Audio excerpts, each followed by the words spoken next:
የሩሲያና ዩክሬን ጦርነት ከተጀመረበት ቀን አንስቶ ተሰምቶ የማይታወቅ አስደናቂ ክስተት በምስራቅ አውሮፓ ተመዝግቧል። ዩክሬን በታሪክ ለመጀመሪያ ጊዜ የውሃ ውስጥ ድሮኖችን በመጠቀም በጥቁር ባህር የሩሲያ የባህር ኃይል ማዕከል በሆነው ኖቮሮሲስክ ወደብ የደረሰችውን ሚሳኤል ተሸካሚ ሰርጓጅ መርከብ ሙሉ በሙሉ ማውደሟን አስታውቃለች። ይህ አስገራሚ ጥቃት በጦርነት ስልትና በባህር ላይ በሚደረግ ውጊያ ዙሪያ የነበረውን አጠቃላይ ግንዛቤና እይታ ከስሩ ነቅሎ የጣለ አዲስ ምዕራፍ የከፈተ ታሪካዊ ክንውን ሆኖ በዓለም መድረክ ላይ በደማቅ ቀለም ተመዝግቧል። ምንም እንኳን ሞስኮ ጥቃቱ ምንም አይነት ጉዳት እንዳላደረሰባት ብትክድም የቪዲዮ ማስረጃዎችና የዩክሬን የደህንነት አገልግሎት ወይም ኤስቢዩ መግለጫዎች የሩሲያን ክህደት ውድቅ በማድረግ የጥቃቱን መጠንና ስፋት ለዓለም ሕዝብ አሳውቀዋል። ይህ አጥፊና ወሳኝ ጥቃት የተፈጸመው በዩክሬን ሰራሽ በሆኑት ሰብሲቤቢ የተባሉ ዘመናዊ የውሃ ውስጥ ድሮኖች አማካኝነት ሲሆን ኢላማ ያደረገውም ሩሲያ በርካታ የጥቁር ባህር የባህር ኃይል መርከቦቿን የዩክሬን ጥቃቶች እንዳይደርሱባቸው በማሰብ ወደዚያ ያዘዋወረችበትን የኖቮሮሲስክ ወደብ ነው። የዩክሬን የደህንነት አገልግሎት ኤስቢዩ በኩራት እንዳስታወቀው ይህ ጥቃት የሩሲያን የባህር ኃይል አከርካሪ የሰበረና በጦርነቱ ሂደት ላይ የራሱን አሻራ የሚያሳርፍ ጥቃት ነው። የዓለም ወታደራዊ ተንታኞችና የጦርነት ስልት አጥኚዎች ይህንን ክስተት የባህር ላይ ውጊያ አዲስ ዘመን መባቻ በማለት እየገለጹ ሲሆን በሩሲያ የጥቁር ባህር የበላይነት ላይ የተሰነዘረ ከባድና የማይሽር ድብደባ መሆኑን አበክረው ይናገራሉ። ይህ ታሪካዊ ጥቃት የተፈጸመው ሩሲያ በዩክሬን ላይ የጀመረችው ጦርነት ከ2 ዓመታት በላይ በዘለቀበት ወቅት ነው። ዩክሬን ምንም እንኳን ጠንካራ የባህር ኃይል ባይኖራትም በፈጠራና በዘመናዊ ቴክኖሎጂ በመታገዝ የሩሲያን የጥቁር ባህር የበላይነት ለመናድ የማያቋርጥ ጥረት ስታደርግ ቆይታለች። ይህ የውሃ ውስጥ ድሮን ጥቃት ደግሞ የዚያ ጥረት ፍሬና የዩክሬን ያልተገራ ብልሃት ማሳያ ተደርጎ ተወስዷል። የዩክሬን የባህር ኃይል ቃል አቀባይ ዲሜትሮ ፕሌተንቹክ እንዳሉት ይህ የሰርጓጅ መርከብ ጥቃት በዩክሬንና በሩሲያ መካከል ባለው የባህር ላይ ውጊያ ውስጥ ሌላ ወሳኝ ምዕራፍ ነው። ቃል አቀባዩ አክሎም ይህ ቀን በድጋሚ በዚህ ጦርነት ውስጥ ከባህር ላይ ውጊያ ጋር በተያያዙ የነበሩ ግንዛቤዎችን ሙሉ ለሙሉ ገልብጦታል ብለዋል። ይህ አባባል የጥቃቱን ታሪካዊ ፋይዳና በጦርነቱ ስልት ላይ ያለውን ሰፊ ተጽዕኖ በግልጽ የሚያሳይ ነው። የተመታው ሰርጓጅ መርከብ በሩሲያ ኖቮሮሲስክ ውስጥ ከሚገኙ 4 ሰርጓጅ መርከቦች መካከል አንዱ ሲሆን ከእነዚህ ውስጥ 3ቱ ካሊበር የተባሉ አውዳሚ ሚሳኤሎችን የመሸከም አቅም ያላቸው ናቸው። የዚህ ሰርጓጅ መርከብ መመታት ለሩሲያ የባህር ኃይል ከባድ ስትራቴጂካዊ ኪሳራ ሲሆን በተለይም ዩክሬን የሩሲያን ኃይል ማመንጫዎችና ወታደራዊ ኢላማዎችን በረጅም ርቀት ድሮኖችና ሚሳኤሎች የምታደርሳቸውን ጥቃቶች ባጠናከረችበት በዚህ ወቅት የሩሲያ ወታደራዊ አቅም ላይ ተጨማሪ ጫና መፍጠሩ እንደማይቀር ተነግሯል። የጥቃቱ አስኳል የሆኑት ሰርጌ ቤቢ ድሮኖች የዩክሬን ወታደራዊ ቴክኖሎጂ አስገራሚ እድገት ማሳያ ናቸው። እነዚህ ድሮኖች ከውሃ በታች የመደበቅና በድንገት የመምታት ችሎታቸው ከዚህ ቀደም ታይቶ የማይታወቅ አዲስ የውጊያ ስልትም ፈጥረዋል። ዴቪድ ሃምብሊንግ የተባሉ የቴክኖሎጂ ባለሙያ እንዳሉት ይህ አዲስ ወታደራዊ ስልት ከዚህ ቀደም ከምናውቃቸው ሁሉ በላይ አደገኛ ሊሆን ይችላል። የውሃ ውስጥ ድሮኖች ጽንሰ ሐሳብ አዲስ ባይሆንም ዩክሬን ግን ይህንን ቴክኖሎጂ ወደ ተግባር በመተርጎም በጦርነት አውድ ውስጥ ውጤታማነቱን በተጨባጭ አሳይታለች። ከ1920ዎቹ ጀምሮ ውሃ ውስጥ የሚሰርጉ አውሮፕላኖች ወይም የሚበሩ ሰርጓጅ መርከቦች የሚሉ ሐሳቦች ቢኖሩም አብዛኛዎቹ ከንድፈ ሐሳብ አልፈው አያውቁም። ይሁን እንጂ ዩክሬን ከእነዚህ መሰናክሎች አልፋ በዘመናዊ ምህንድስናና በፈጠራ ብቃት እነዚህን ድሮኖች ለጦርነት ዓላማ እንዲውሉ አድርጋለች። በሩትገርስ ዩኒቨርሲቲ ፕሮፌሰር በሆነው ዣቪየር ዲየዝ የተሰራው ናቪየተር የተባለው የውሃ ውስጥ መልቲኮፕተር ድሮን በ2010ዎቹ ውስጥ ብቅ ቢልም በዚያን ጊዜ ለወታደራዊ አገልግሎት የሚውልበት መንገድ ግልጽ አልነበረም። የዩክሬኑ ሰርጌ ቤቢ ግን ይህንን ቴክኖሎጂ ወደ ወታደራዊ አፕሊኬሽን በማምጣት የባህር ላይ ውጊያን ፍቺ ቀይሯል። የዚህ ድሮን ልዩነት ከተራ መልቲኮፕተሮች በተለየ መልኩ በውሃ ውስጥ መብረር ወይም መንቀሳቀስ መቻሉ ነው። በውሃ ውስጥ ያለው እንቅስቃሴ በአየር ላይ ካለው እንቅስቃሴ ቀርፋፋና የባትሪ ፍጆታውም ከፍተኛ ቢሆንም ድሮኑ ኢላማው ላይ ለመድረስና ለተወሰነ ጊዜ ተደብቆ ለመቆየት የሚያስችል አቅም አለው። ይህ ደግሞ ለሩሲያ የባህር ኃይል የማይገመት አደጋ ነው።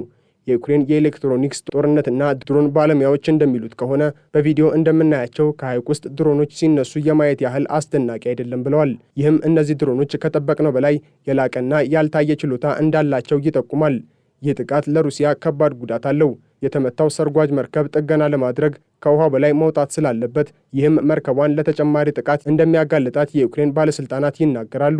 ይህ ሁኔታ ሩሲያ በኖቮሮሲስክ ወደብ የባህር ኃይል መርከቦችን የዩክሬን ጥቃት እንዳይደርስባቸው በማሰብ ያዘዋወረችበት ስትራቴጂ ሙሉ በሙሉ የሚያናጋ ነው። ከዚህ ቀደም ሩሲያ በርካታ የባህር ኃይል መርከቦቿን ከክራይሚያና ሴቫስቶፖል ወደ ኖቮሮሲስክ እንድታዘዋውር ተገዳ ነበር።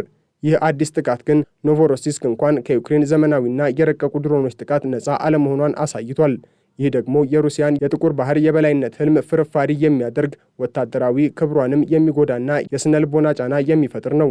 የዩክሬን የደህንነት አገልግሎት ኤስቢኡ ይፋ ያደረገው የቪዲዮ ምስል ሰርጓጅ መርከብና ሌሎች መርከቦች በቆሙበት ወደብ አቅራቢያ ከውሃ ውስጥ አስፈሪ ፍንዳታ ሲከሰት ያሳያል። ሮይተርስም የቪዲዮን ትክክለኛነት በማረጋገጥ የፍንዳታውን ቦታ በኖቮሮሲስክ ወደብ ውስጥ መሆኑን አስታውቋል።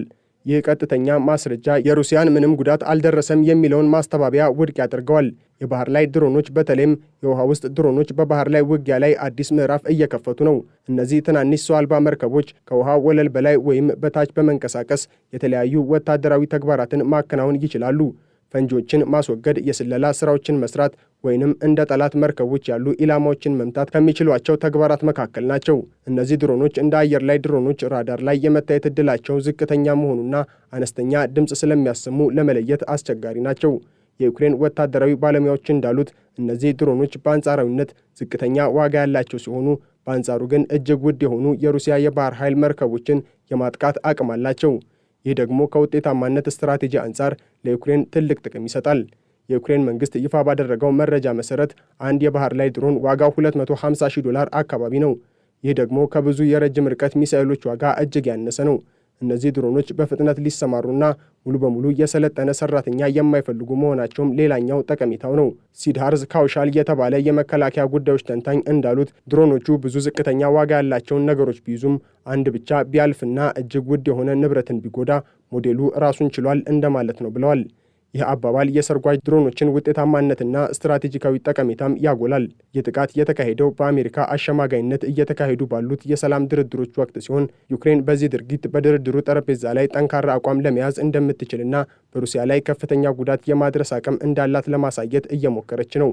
በተለይም የአሜሪካው ፕሬዝዳንት ዶናልድ ትራምፕ ዜሌንስኪ በድርድሩ ላይ ተጽዕኖ የሚፈጥሩበት ካርዶች የላቸውም ብለው በገለጹበት ወቅት ይህ ድርጊት የዩክሬንን የሞራልና የዲፕሎማሲያዊ አቋም ከፍ ያደርጋል ተብሎም ይጠበቃል። የዩክሬኑ ፕሬዝዳንት ቮሎዲሚር ዜሌንስኪ አማካሪ አሌክሳንደር ካሚሽን በትዊተር ገጻቸው ላይ እንደጻፉት በታሪክ ለመጀመሪያ ጊዜ የውሃ ውስጥ ድሮን ሰርጓጅ መርከብን ገለል አድርጓል ብለዋል። ይህ አባባል የጥቃቱን ታሪካዊና ዓለም አቀፋዊ ፋይዳ በግልጽ ያሳያል።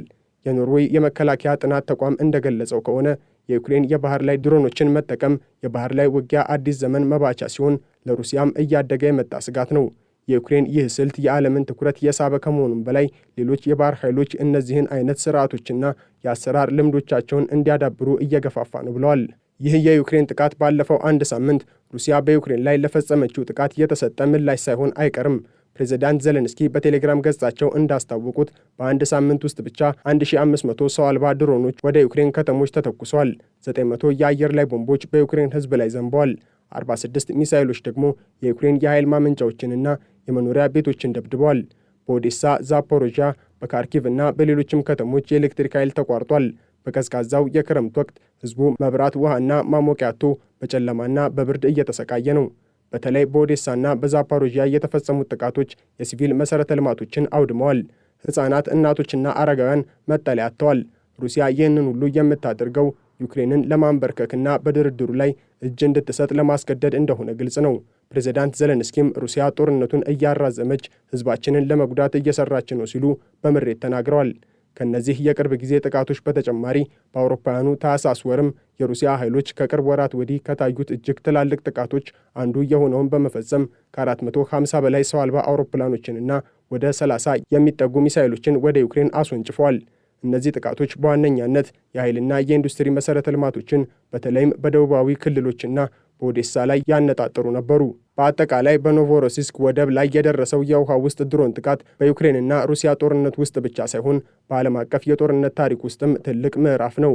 የዩክሬን ያልተገራ ብልሃት፣ ፈጠራና ቆራጥነት ዘመናዊ ቴክኖሎጂን በመጠቀም ከባህላዊ ወታደራዊ የበላይነት ጋር እንዴት መፋለም እንደሚቻል በተግባር አሳይተዋል።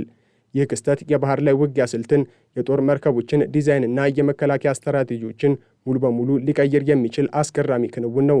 ሩሲያ ይህንን የውሃ ውስጥ ድሮን ስጋት እንዴት እንደምትጋፈጥና የጥቁር ባህር የበላይነት ህልሟን እንዴት እውን እንደምታደርግ ወደፊት የምናየው ይሆናል። ነገር ግን አንድ ነገር ግልጽ ነው፣ የባህር ላይ ውጊያ ከዚህ በኋላ እንደ ድሮው አይሆንም።